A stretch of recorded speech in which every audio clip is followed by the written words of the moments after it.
ಭಾರತ ಮತ್ತೆ ಪಾಕಿಸ್ತಾನದ ನಡುವೆ ನಡೆದಿರ್ತಕ್ಕಂತಹ ಯುದ್ಧದ ಕಾರ್ಮೋಡದ ಎಫೆಕ್ಟ್ ಬಹಳಷ್ಟು ಜನರಿಗೆ ತಡ್ತಾ ಇದೆ. ಅದರಲ್ಲೂ ಪ್ರಮುಖವಾಗಿ ಏನಂದ್ರೆ ಈ ಗಡಿ ಭಾಗದಲ್ಲಿರುವಂತಹ ಜನರು ತಮ್ಮ ಪ್ರಾಣವನ್ನ ಕೈಲಿಟ್ಕೊಂಡು ಕೂರ್ಬೇಕಾದಂತಹ ಪರಿಸ್ಥಿತಿ ನಿರ್ಮಾಣವಾಗಿದೆ. ಹಾಗಾಗಿ ಆ ಇಡೀ ಲೈನ್ ಆಫ್ ಕಂಟ್ರೋಲ್ ಇರುವಂತಹ ಜನರನ್ನ ಬೇರೆ ಕಡೆಗೆ ಸ್ಥಳಾಂತರವನ್ನ ಮಾಡುವಂತಹ ಕೆಲಸವನ್ನ ಮಾಡ್ತಿದ್ದಾರೆ. ಈಗ ನಾನಿರುವಂತಹ ನಿವಾಸ ಏನಿದೆ, ಇಲ್ಲಿ ನಿಮಗೆ ನಿವಾಸದ ಮುಂದ್ಗಡೆ ಏನಂದ್ರೆ ಬಹಳಷ್ಟು ದುಃಖ ತಪ್ತರಾಗಿ ನಿಂತಿರುವಂತಹ ಜನರನ್ನು ನೋಡ್ತಾರೆ. ಇವರ ಮನೆಯಲ್ಲಿ ಒಂದು ಸಾವಾಗಿದೆ. ಅದಕ್ಕೆ ಮೂಲವಾದಂತಹ ಕಾರಣ ಆಗಿರುವಂತದ್ದು ಪಾಕಿಸ್ತಾನ ಹಾಕಿರ್ತಕ್ಕಂತಹ ಆ ಒಂದು ಮಿಸೈಲ್ ಅಥವಾ ಏನಂದ್ರೆ ಆ ಒಂದು ಏನಂದ್ರೆ ಶೆಲ್ ದಾಳಿಯಿಂದ ಆಗಿರ್ತಕ್ಕಂಥದ್ರಿಂದ ಅಲ್ಲಿ ಒಬ್ಬ ಮಹಿಳೆ ನರ್ಗೀಸ್ ಬಾನು ಬೇಗಂ ಅಂತ ಹೇಳಿ ಅವರು ತಮ್ಮ ಪ್ರಾಣವನ್ನ ಕಳ್ಕೊಂಡಿದ್ದಾರೆ. 2 ದಿವಸಗಳ ಹಿಂದ್ಗಡೆ ನಡೆದಿದೆ. ಈಗ ಇಡೀ ಅವರ ನಿವಾಸ ಉರಿಯಿಂದ ಕೇವಲ ಒಂದು 15ರಿಂದ 20 ಕಿಲೋಮೀಟರ್ ದೂರದಲ್ಲಿರುವಂತಹ ಒಂದು ಆ ಪ್ರದೇಶ, ಅಲ್ಲಿ ಏನಂದ್ರೆ ಮನೆಯಿಂದ ಹೊರಗಡೆ ಬರುವಂತಹ ಸಂದರ್ಭದಲ್ಲಿ ಅಂದ್ರೆ ಇಡೀ ಕುಟುಂಬ ಈ ನಿರಂತರವಾದಂತಹ ದಾಳಿ ಆಗ್ತಾ ಇದೆ ಅನ್ನುವಂತಹ ಕಾರಣಕ್ಕಾಗಿ ಅವರು ನೇರವಾಗಿ ಅಲ್ಲಿಂದ ಬಾರಾಮುಲ್ಲಾಗೆ ಶಿಫ್ಟ್ ಆಗಬೇಕು ಅನ್ನುವಂತಹ ಲೆಕ್ಕಾಚಾರದಲ್ಲಿದ್ರು. ಆದ್ರೆ ಬಾರಾಮುಲ್ಲಾದಲ್ಲಿ ಶಿಫ್ಟ್ ಆಗೋಕ್ಕಿಂತ ಮುಂಚಿತವಾಗಿ ಸುಮಾರು 10ರಿಂದ 12 ಜನ ಒಂದು ಸ್ಕಾರ್ಪಿಯೋ ಕಾರಲ್ಲಿ ಕೂತ್ಕೊಂಡು 2 ಕಿಲೋಮೀಟರ್ ಅವರ ಮನೆಯಿಂದ ಹೊರಡ್ತಾರೆ. 2 ಕಿಲೋಮೀಟರ್ ಮುಂದೆ ಹೋದ ತಕ್ಷಣ ಏಕಾಏಕಿ ಶೆಲ್ ಏನಂದ್ರೆ ಬಂದು ದಾಳಿ ಆಗುತ್ತೆ. ದಾಳಿ ಆಗಿದ ತಕ್ಷಣ ಸ್ಕಾರ್ಪಿಯೋ ಮೇಲ್ಛಾವಣಿಯಿಂದ ಆ ಒಂದು ಏನಂದ್ರೆ ಶೆಲ್ ನ ಬಿಡಿ ಭಾಗ ಬಂದು ಒಳಗಡೆ ಸ್ಕಾರ್ಪಿಯೋ ಒಳಗಡೆ ಬಂದು ಬೀಳುತ್ತೆ. ಒಳಗಡೆ ಬಿದ್ದಂತಹ ಸಂದರ್ಭದಲ್ಲಿ ಅವರ ಮನೆ ಕುಟುಂಬದ ಒಬ್ಬ ಮಹಿಳೆ ನರ್ಗೀಸ್ ಬೇಗಂ ಅನ್ನೋರು ಏನಂದ್ರೆ ಪ್ರಾಣವನ್ನ ಕಳ್ಕೊಳ್ತಾರೆ. ಪ್ರಾಣವನ್ನ ಕಳ್ಕೊಂಡಂತಹ ಸಂದರ್ಭದಲ್ಲೂ ಸಹಿತ ಏನಂದ್ರೆ ಅವರು ಫಸ್ಟ್ ಆರಂಭಿಕ ಹಂತಗಳಲ್ಲಿ ಏನಾಗುತ್ತೆ ಅಂತಂದ್ರೆ ಅಲ್ಲಿ ಅವ್ರನ್ನ ಶಿಫ್ಟ್ ಮಾಡೋ ಸಲುವಾಗಿ ಬಹಳಷ್ಟು ಪ್ರಯತ್ನವನ್ನ ಪಡ್ತಾರೆ. ಆದ್ರೆ ಯಾವುದೇ ಕಾರಣಕ್ಕೂ ಆಗಲ್ಲ. ಕೇವಲ 1 ಕಿಲೋಮೀಟರ್ ದೂರ ಬರುವಷ್ಟರಲ್ಲಿ ಅಂದ್ರೆ ಅವರು ಪ್ರಾಣವನ್ನ ಕಳ್ಕೊಳ್ತಾರೆ. ಸ್ವತಃ ನಾನು ಅವರ ಮನೆಯವರಿಗೆ ಅವರ ಮಗಳಿಗೆ ಮಾತನಾಡಿಸುವಂತಹ ಪ್ರಯತ್ನವನ್ನ ಪಡ್ತೀನಿ. मैडम जी, वो दिन क्या हुए थे, कैसे हुए वो कितना बजे हुए थे रात? 8:30. क्या पता, मुझे नहीं पता. मैं इधर थी. मुझे मासी की घर भेज दिया. बोला आप निकलो, आप सेफ्टी का, आप हम भी पीछे आ रहे हैं.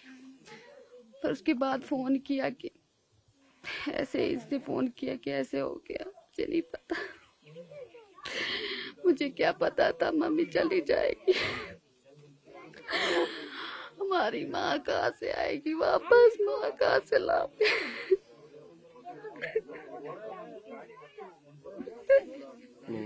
मात्र क्योंकि हमारे को भी बहुत हो रहा, क्योंकि वो दिन मम्मी थी ना, कहाँ से लाएगी मम्मी को. बस हमें इतना है अफसोस रह गया. वो धोखा दे के चली गई. कहाँ गई, हम कहाँ से ढूंढेंगे अब माँ को, हम कहाँ से ढूंढेंगे माँ को. मैं इनके साथ तो बात कर सकता हूँ, क्योंकि वो दिन आप भी था वो गाड़ी में. कैसे हुए इंसिडेंट आप बता सकते प्लीज? साथ थे आप भी साथ थे वो दिन? ओके, कैसे हुए वो, कितने लोग आ रहे थे आप वो गाड़ी में? हम 10-12 लोग थे. मेरी मम्मा और मैं, हम दोनों पीछे बैठे थे. सडनली ऊपर से कुछ लाइट चली. पर मुझे नहीं पता गाड़ी ऊपर और नीचे हुई. तो मेरी मम्मा को नहीं पता था कि उनको लगी. जब देखा तो वो बेहोश हो गए, उनको खून पे खून हो गया. मेरी आंटी रोने लगी, उनको भी लग गई. पर मेरी माँ चली गई.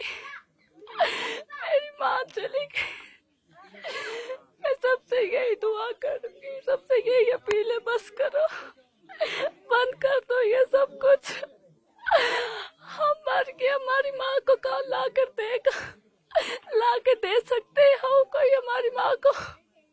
मैं अपनी मम्मा के बगैर एक भी पल भी नहीं रहती थी. पूरी उम्र हम लोग खाली पड़ेगी, कैसे रहेंगे. अब हमारी माँ को कौन ला के देगा. छोड़ दियो, बस करो मम्मा. बस यही अपील है कि बस करो, गोली हमारा साया उड़ गया है.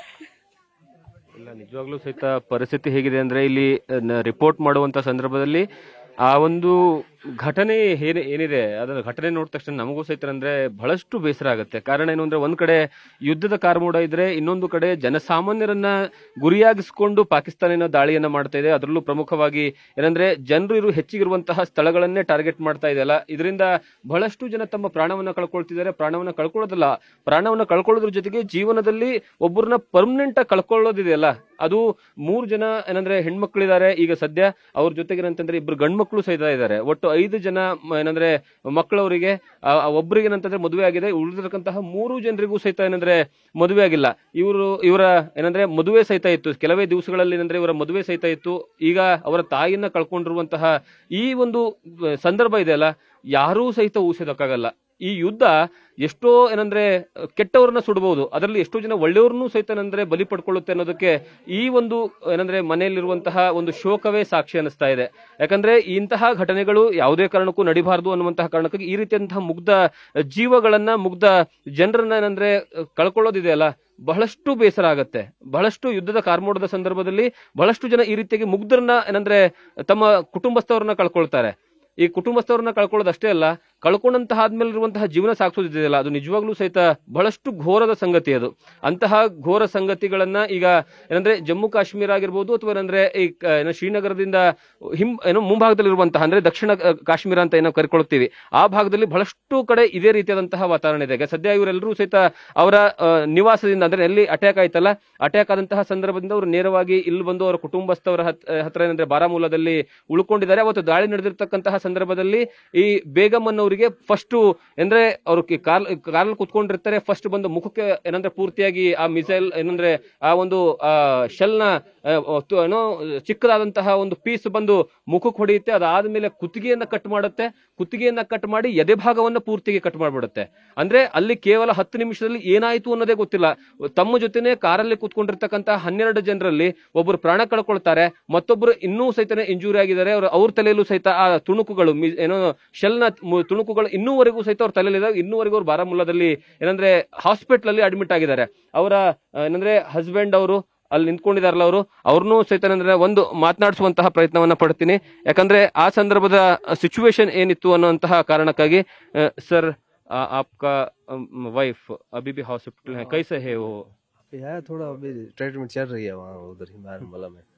वहीं अभी कितना दिन वहाँ हॉस्पिटल में ट्रीटमेंट होते हैं? तो अच्छा तो है ना अभी? हाँ है, थोड़ा थोड़ा बात कर रही है, थोड़ा बहुत है, अभी वहीं है। कितने दिन लगे? उनको कहाँ लगे? उसको ये सर में लगा, इधर ही सर में लगे? हाँ, इधर सर में 2 ओके, जगह, जिसमें ये निकले। ओके ओके ओके, इसके सिर में से निकले? सिर में ये निकले। ಓಹೋ, ನೋಡಿ, ಇದು ಅವರ ತಲೆಯಲ್ಲಿ ಏನಂದ್ರೆ ಹೊಳ ಹೊಕ್ಕಿರುವಂತಹ ಈ ಒಂದು ತುಣುಕು ಇದಾವಲ್ಲ, ಪೀಸ್ಗಳಿದಾವಲ್ಲ, ಇವೇ ಅವರ ತಲೆಯಲ್ಲಿ ಹೋಗಿ ಏನಂತಂದ್ರೆ ಪೂರ್ತಿಯಾಗಿ ತಲೆಯನ್ನ ಛಿದ್ರ ಮಾಡುವಂತಹ ಕೆಲಸವನ್ನ ಮಾಡಿತು. ಮತ್ತೆ ಇವನ್ನ ಅಲ್ಲೇ ಇವರೇ ತೆಗೆದಿದ್ದಾರೆ, ತಲೆಯಿಂದನೇ ತೆಗೆದಿರುವಂತದ್ದು, ತೆಗೆದಿಟ್ಕೊಂಡು ಇಟ್ಟಿದ್ದಾರೆ. ಇದು ಎಷ್ಟು ಗಟ್ಟಿ ಇದೆ ಅಂತಂದ್ರೆ ಇವಾಗ್ಲೂ ಸಹಿತ ಹಿಂಗ್ ಸ್ವಲ್ಪ ಜಾಸ್ತಿ ಏನಾದ್ರು ನಾವು ಇದು ಮಾಡಕ್ ಹೋದ್ವಿ ಅಂತಂದ್ರೆ ಕೈ ಕಟ್ಟಾಗುತ್ತೆ, ಅಂದ್ರೆ ಕೈ ಒಂದು ರಕ್ತ ಬರೋ ತರ ಏನಂದ್ರೆ ಇದು ಆಗುತ್ತೆ. ಅಷ್ಟರ ಮಟ್ಟಿಗೆ ಶಾರ್ಪ್ ಇರುವಂತಹ ಇಷ್ಟೇ ಏನಂದ್ರೆ ತುಣುಕುಗಳು ಸಾಕು ಒಂದು ಜೀವವನ್ನ ತೆಗೆಯೋದಕ್ಕೆ ಅಥವಾ ಒಂದು ಪ್ರಾಣವನ್ನ ತೆಗೆಯೋದಕ್ಕೆ. ಅಂತಹ ಪರಿಸ್ಥಿತಿ ದೊಡ್ಡ ಮಟ್ಟದಲ್ಲಿ ಇರುವಂತದ್ದು. ಮತ್ತೆ ಜೊತೆಗೆ ಇವರ ಜೊತೆಗೆ ಏನಂದ್ರೆ ಈಗ ಸಂಪೂರ್ಣವಾಗಿ ಜೊತೆಲಿ ಏನಂದ್ರೆ ಜನರು ನಿಂತ್ಕೊಂಡಿದ್ದಾರೆ. ನಾವು ನಿಮ್ಮ ಜೊತೆ ಇದೀವಿ, ಯಾವುದೇ ಕಾರಣಕ್ಕೂ ಸಹಿತ ಅಳಬೇಡಿ, ನಿಮ್ಮ ಜೊತೆ ಮನೆಯಲ್ಲಿ ಅಂದ್ರೆ ಅವರ ಬಾರಾಮೂಲಾದ ಮನೆಯಲ್ಲಿ ಏನಂತಂದ್ರೆ ಮಾಹಿತಿಯನ್ನ ಅವ್ರನ್ನ ಇರೋದಕ್ಕೆ ವ್ಯವಸ್ಥೆಯನ್ನ ಮಾಡಿದ್ದಾರೆ. ಕೇವಲ ಅದೊಂದೇ ಕುಟುಂಬ ಅಲ್ಲ, ಅದ್ರ ಜೊತೆಗೆ ಏನೋ ಊರಿ ಹತ್ರ ಇರುವಂತಹ ಇವ್ರ ನಿವಾಸ ಏನಿತ್ತು, ಆ ನಿವಾಸದಿಂದ ಸುಮಾರು 4-5 ಮನೆಗಳು ಅಲ್ಲಿ ಅಕ್ಕಪಕ್ಕ ಇರುವಂತಹ ಎಲ್ಲರಿಗೂ ಸಹಿತ ಈ ಒಂದು ಮನೆಯಲ್ಲಿ ಇರೋದಕ್ಕೆ ಅವಕಾಶವನ್ನ ಕೊಟ್ಟಿದ್ದಾರೆ. ಇಂತಹ ಘಟನೆಗಳು ಈ ಒಂದು ಯುದ್ಧದ ಸಂದರ್ಭದಲ್ಲಿ ಸ್ಪೆಷಲಿ ತುಂಬಾ ಬೇಸರದ ಸಂಗತಿ. ಯಾಕಂದ್ರೆ ಪ್ರಾಣ ಕಳ್ಕೊಂಡಿರ್ತಕ್ಕಂತಹ ಜನರ ದುಃಖ ಅವ್ರಿಗೆ ಮಾತ್ರ ಗೊತ್ತಿರುತ್ತೆ, ಅವ್ರ ಕುಟುಂಬದವರಿಗೆ ಮಾತ್ರ ಗೊತ್ತಿರುತ್ತೆ. ಹಾಗಾಗಿ ಇಂತಹ ಯುದ್ಧದ ಸನ್ನಿವೇಶ ಸೃಷ್ಟಿ ಮಾಡಿರ್ತಕ್ಕಂತಹ ಪಾಕಿಸ್ತಾನದ ನಡೆಗೆ ನಮ್ಮದು ಕಡೆಯಿಂದನೂ ಸಹಿತ ಒಂದು ದುಃಖಾರ ಇರಲಿ ಅನ್ನುವಂಥದ್ದೇ ನಾವು ಹೇಳ್ತಾ ಇರುವಂತದ್ದು. ಕ್ಯಾಮರಾ ಪರ್ಸನ್ ಅಶೋಕ್ ಜೊತೆಗೆ ಜಗದೀಶ್ ಕಾಶಂಪುರ್, ನ್ಯೂಸ್ ಫಸ್ಟ್, ಬಾರಾಮುಲ್ಲಾ.